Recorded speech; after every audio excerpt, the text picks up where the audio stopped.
name is Bobbie Jordan, and I'd like to tell you a story that changed my life.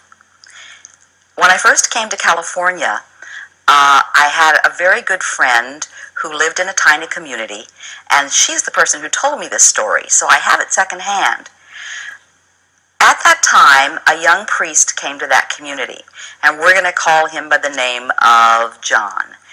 It was a small community, and they were thrilled to have a young priest with new ideas who was an exciting person and brought that Catholic Church to life. The community was so happy about this that they got together and they redid the parish hall. The men who were carpenters put new wood into the house, and the plumbers redid the plumbing, and one man was a tile person, so the bathroom was tiled in a beautiful sage green tile, and the community went out of its way to make this a wonderful living place for this young priest. Well, my friend, who was married with 3 young children and had a husband who had a small business, didn't have a lot of money. She didn't work. And so she had to scrimp and to save from her grocery money and from other money coming in to give her present to the priest for the rectory. She bought towels for the bathroom. She went shopping until she found exactly the right shade of green, and they were very expensive towels, and she was so proud of her gift and wrapped it carefully and took it to him and said, "Here, Father, this is my gift for the rectory." He smiled, he was very pleased, and he knew that she was giving him the gift out of love.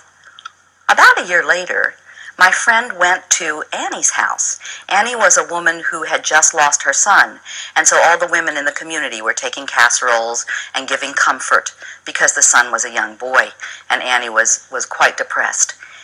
While my friend was there, she went into Annie's bathroom, and hanging in the bathroom were the very towels that she had bought for the priest. She looked at them and couldn't believe her eyes. She knew they weren't Annie's. Annie didn't have any money, and besides, Annie's bathroom was salmon. Who would have picked green towels?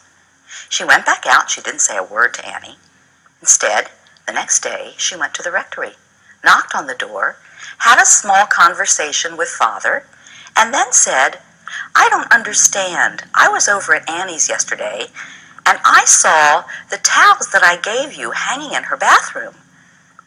Well, Father said, "Yes, that's right." And my friend said, "But I worked hard for those, and I saved my money, and I scrimped and I saved so I could give you this gift." And Father looked her in the eye and said, "But my dear, Annie needed them." And that's when I had that wonderful recognition that only comes once in a lifetime, that there was a great lesson to be learned here. And the lesson is this: when you give a gift, it is gone. You give it to the person that you love, and then you let go of it. You let it be. If that person, be it your Aunt Tilly, your best friend, wants to take that gift and give it away the very next day, that's just fine. Because you have given not the object, but your love. That was an important lesson for me to learn that day, and that's my story.